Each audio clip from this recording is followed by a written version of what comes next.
I always love seeing the evidence of personal transformation. One of my very favorite hymns is Amazing Grace, simply because of that one line, I once was blind, but now I see.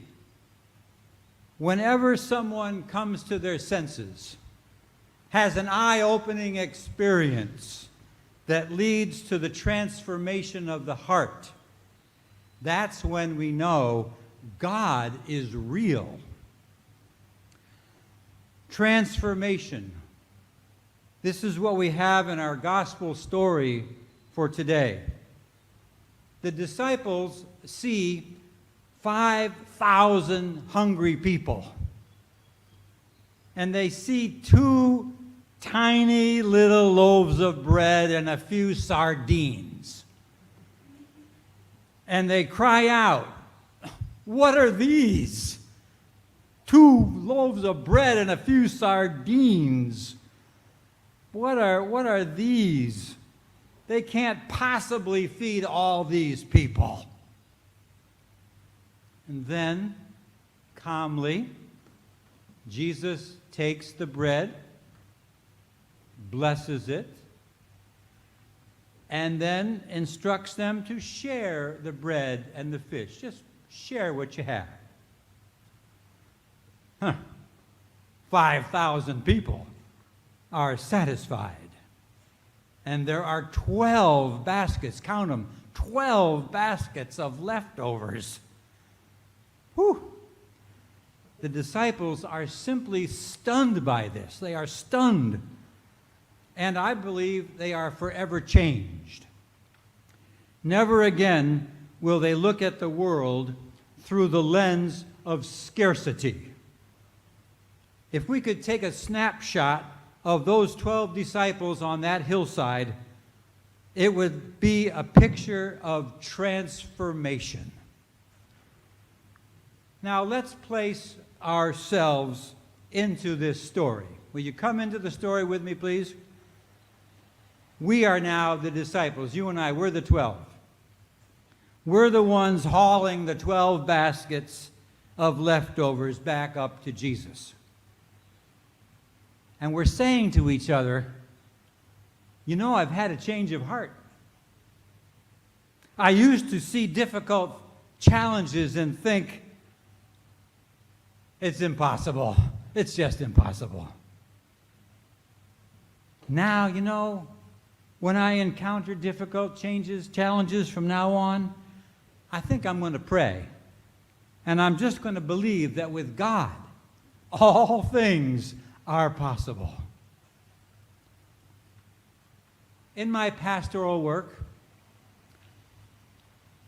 I'm always inviting folks, let's throw ourselves into the Bible story, into the characters, into their transformative experiences. In this way, it's not just those 12 apostles 2,000 years ago who are transformed. It's all of us. It's all of us.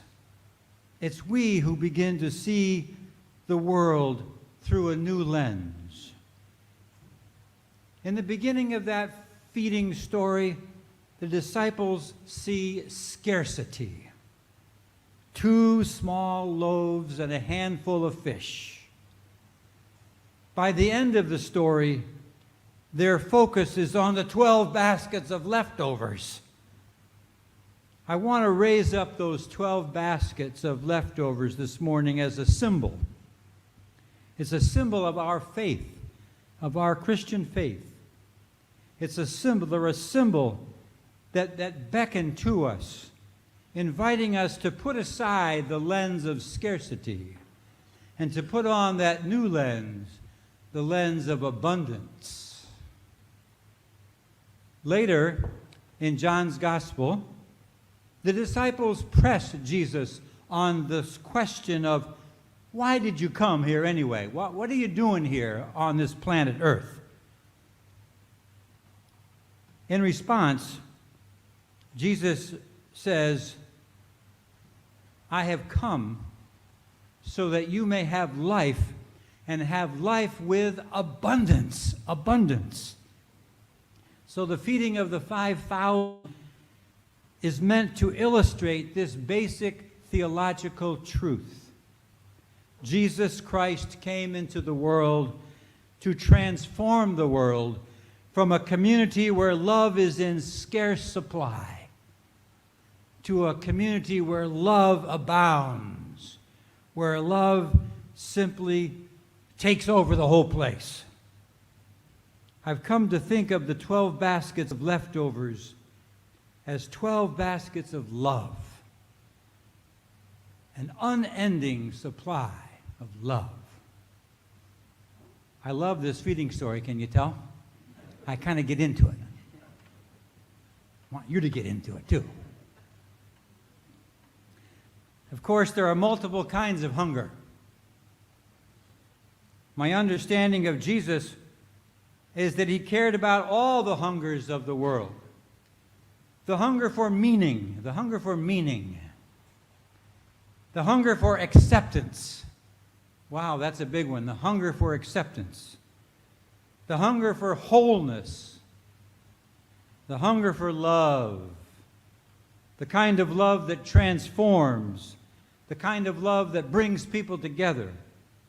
The kind of love that overcomes all the kinds of hatred in the world.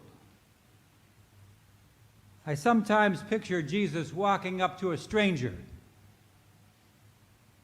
having a little chat. And after about 30 seconds of small talk, he says to the stranger, "What's your hunger? What do you hunger for? And how can I be bread for your hunger?" Those are two pressing questions for all of us to be asking our neighbors near and far. What's your hunger? What's your hunger? And how could we be bread for your hunger? Important questions. As many of you know, I think the word is out now, I retired 2 weeks ago. Hasn't quite set in yet, but it's true. So these last couple of weeks, I've been doing a lot of reflecting on my 46 years in pastoral ministry. And there's this one story that just keeps bubbling up that I have to tell. A few years ago, I got a phone call from a young man who had just graduated from Tulane University. Any Tulane graduates here? Yes, there is. All right. I want to talk to you later. Just graduated from Tulane University. He had been in my confirmation class, about 8 years prior. He had been in all the youth group activities, so I knew this young man quite well. He explained that he was now tending bar, and he was bored to death, and had no idea what he was going to do with his college degree or with his life. In essence, he was saying, "I'm hungry. I'm hungry." He remembered that I illustrate many of my sermons with stories of Africa. And so he gently got around to asking if maybe I could help him get a job teaching English in a school in Malawi. I perceived that he was very hungry. He was hungry for meaning. He was hungry for meaning, you see. Can you relate to this? Has there been a time when you were hungry for meaning? Well, he was hungry for meaning. So I emailed Dennis Kakolo, the head teacher at my Peace Corps school. Dennis replied within the hour. He said, "Have the young man come, he can start tomorrow." Well, this Tulane graduate landed in Malawi, thinking he would stay for maybe 2 months, maybe 1 semester. Well, 2.5 years later, He had completely transformed that school with a computer lab, new beds for the hostel, a non-profit organization for funding desks, and he returned to America, got a master's degree in international development, and now he's off somewhere with the Red Cross trying to transform the healthcare system in the Congo. One might say he is carrying 12 baskets of leftovers.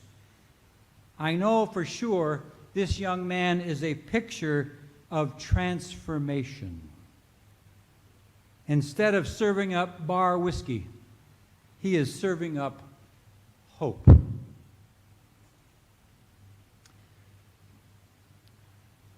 This is where a church's mission begins. Noticing who is hungry, and then acting on faith with prayer to satisfy that hunger. Jesus is our best example. He noticed the people on that hillside were hungry. Now, he could have just said to them, "Y'all have a nice day. Good luck. See you next time." Instead, he turns to his disciples. Basically, he turns to his church, and he says, let's do something about their hunger. Let's do something about it. I've been told that lots of local churches across America are struggling now just to stay open. Attendance is down. It's hard to fill a church choir. Sunday schools are shrinking. I suppose there's more than one way to resurrect the church. But the way I know is to begin with the assumption that there is a hunger for meaning.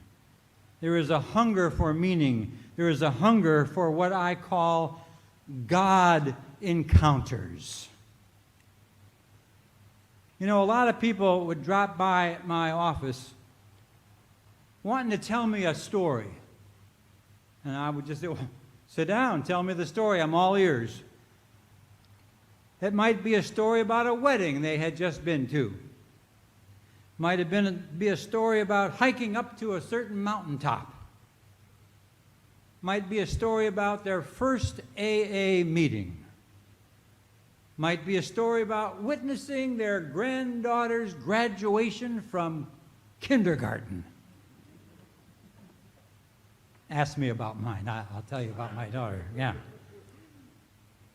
Might be a story about serving supper at a homeless shelter.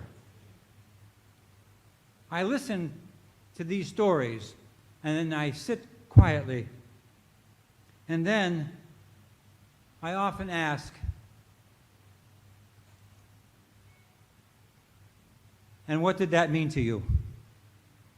What did that mean to you? Where did you encounter God in that story?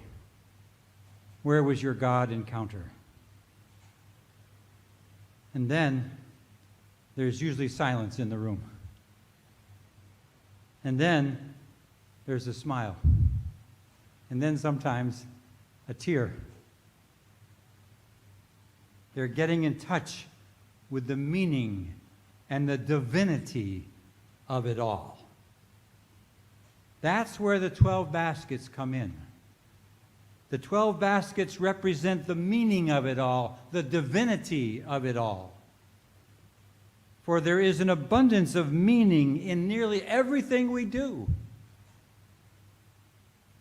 God is present throughout the day and throughout the night. God is in our waking and in our dreaming. This is how I have come to understand what Jesus' ministry was all about. Wear the lens of scarcity, and all you see is scarcity.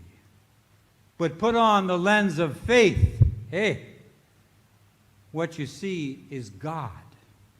Put on the lens of faith, and what you see is abundance.